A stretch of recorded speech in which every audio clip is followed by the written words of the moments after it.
அம்மனை வழிபடுவது பெரிய விஷயமாக கருதப்படாத நிலையில் கிறிஸ்தவ மதத்தைச் சேர்ந்த ஆங்கிலேய ஆட்சியர்களும் அம்மனை வழிபட்டுள்ளது பெரும் அதிசயமாக பார்க்கப்படுகிறது. அதையடுத்து யார் அந்த ஆங்கிலேயர்கள் என்றும் எந்த ஊரில் உள்ள அம்மனை அவர்கள் வழிபட்டனர் என்றும் பார்ப்போம்.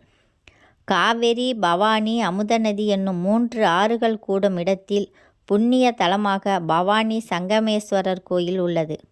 3 ஆறுகள் ஒன்று சேர்கின்ற சங்கமத்தால் சுயம்பு லிங்கமாக எழுந்தருளியுள்ள இறைவன் சங்கமேஸ்வரர் என்று அழைக்கப்படுகிறார்.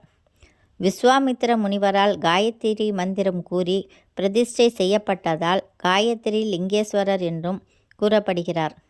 ஆங்கிலேயர்கள் இந்தியாவை ஆட்சி செய்ய வந்தபோது 1804ஆம் ஆண்டு கோவை மாவட்ட ஆட்சியராக வில்லியம் காரோ என்பவர் பணிபுரிந்து வந்தார். பவானி சங்கமேஸ்வரர் கோயிலின் அம்பிகை வேதநாயகியின் பெருமையும் அழகையும் மக்கள் வியந்து பேசுவது கண்ட வில்லியம் காரோவிற்கு அம்பிகையை காண வேண்டும் என்ற ஆவல் ஏற்பட்டது.